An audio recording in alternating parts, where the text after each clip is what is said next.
Now at 7:30, this is what roads look like in Spokane right now. We'll keep you updated all morning long as you head out the door. And roads are going very slow this morning. There's a lot of snow on them, so make sure you're getting up and being careful. I'll be live this morning to tell you what you need to know.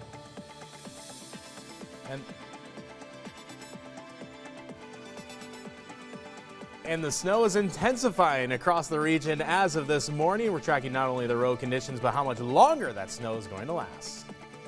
Spokane Valley firefighters are sick of people driving too close to crash scenes. We had one person sincerely hit the cones while taking a picture of the scene. We talked with them about what they want drivers to know, especially on a snowy day like today.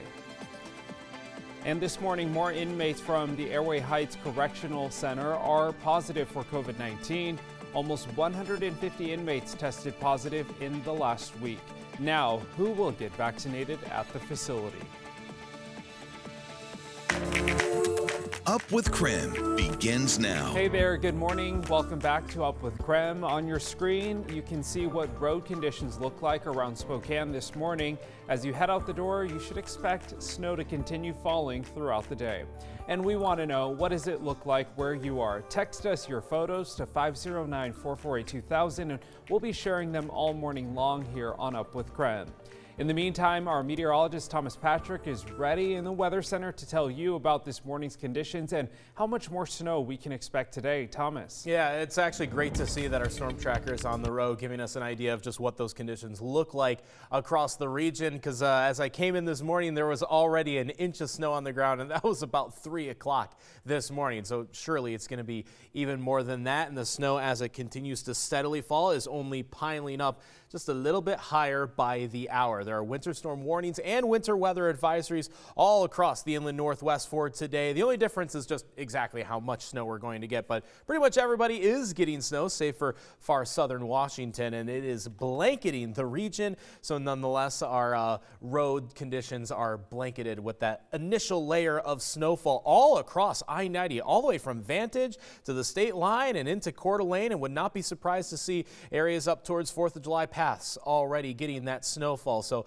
yeah, widespread snowfall just means that all the roads are going to be snow covered. There's Coeur d'Alene. You can see the docks maybe right at the bottom of your screen, but it's hard to see the lake itself just because it is getting foggy and the snow is intensifying even as of this hour. So that snow is going to continue not just through the noon hour, but steadily into the afternoon as well, with the only difference being our temperatures do get above the freezing mark, so that becomes a more slushy snow, and we'll be tracking just how much rain might be mixing in at certain elevations later on for today. So look for that in my full forecast in a few moments. All right, Thomas, looking forward to that. A winter storm warning is in effect all day for parts of the region. It's expected to last until tomorrow. Nicole Hernandez is tracking road conditions this morning to keep you informed so you know what to expect. Nicole, what's it like where you are now? Yeah, Tim, so I just made my way out to Spokane Valley from downtown Spokane, so I was able to take I-90 for the first time this morning, and things are very slow going this morning. So if you do need to get up and out of the house, make sure you give yourself time, and if you don't have to go anywhere, try to stay home and avoid the roads this morning. I want to give you a look here. We're on Appleway right now, and you can just see that the roads are covered in snow, people moving nice and slow this morning, just to make sure that they're safe on the roads, of course, and especially on the freeway. You're not going freeway speeds this morning at all whatsoever, and just making sure you're giving yourself that time to not be in a rush because you want to be extra careful on the roads. The same thing we say every time it snows, of course, slow down, leave room between you and other drivers, and leave room between you and the snowplows on the roads. We have seen snowplows coming through the area, the entire, city of Spokane, Spokane Valley as well. You can see this Appleway Boulevard has been plowed already, but of course snow is still actively falling this morning. So even though those snowplows are working hard out there, there is still snow collecting on the ground. So with those freezing temperatures, they're not even melting as cars are going over it. So the roads are very slush, very slick and slippery, so just be careful this morning as you get up and out of the house. Live in Spokane, I'm Nicole Hernandez. Nicole, thanks so much.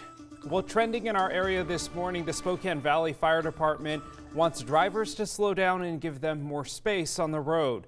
especially as more snow is expected this week. On Christmas Day, the crew responding to this 6-vehicle crash on I-90 saw too many close calls with traffic passing by. They posted this photo of the scene that night on Instagram. It says firefighters witnessed several bystanders engaging in reckless and what they call stupid driving. It inhibits me from providing the best care that I can to the person that was originally injured, because I'm constantly having to look over my shoulder, making sure that somebody on their phone isn't about to run me over. I can honestly say to you, we have people that are willing to risk their life for yours. But this isn't that moment, is it?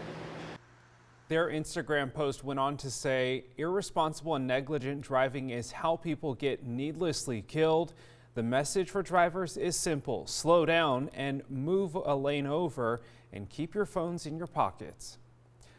Well, today might be the day you get your $600 in coronavirus relief. So check your bank accounts this morning because stimulus checks started arriving last night. Treasury Secretary Steven Mnuchin tweeted last night that paper checks will start getting mailed out today. Now, there is a congressional deadline to get payments out by the middle of next month to avoid tax season. Again, this is for people making less than $75,000 and couples under $150,000. The House has approved a bill to increase payments to Americans from $600 to $2,000. It's now in the Senate, where its fate is uncertain. If you would like the latest news on stimulus payments, Washington's relief payments, or information on unemployment, you can text the word MONEY to 509-448-2000 and we'll send that your way. Well, here's 3 things you need to know about COVID-19 today. Number 1, another 14 inmates at Airway Heights Correction Center tested positive for coronavirus in the past 24 hours. 149 inmates tested positive in the last week. In total, 1,419 inmates tested positive for the virus in December. And today, we learned that limited staff at the facility who met requirements for the state's Phase 1A began receiving COVID-19 vaccinations. We don't know how many doses of the vaccine the facility received or who will be next in line to receive it.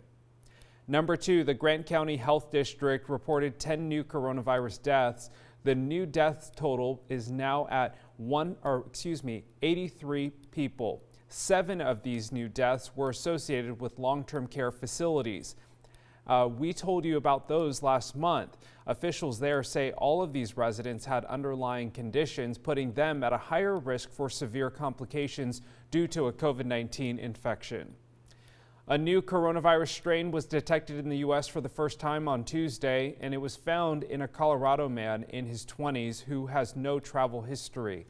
The strain was first detected in the UK and is thought to be more contagious.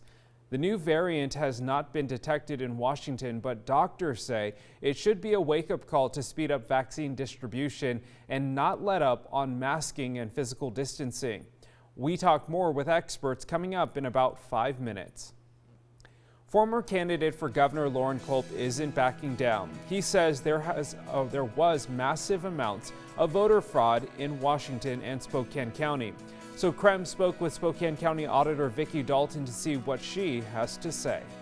They've presented no evidence yet to support their claims. And that's all we're asking for. Present us the evidence. After the break, why she says she hasn't found any evidence of voter fraud.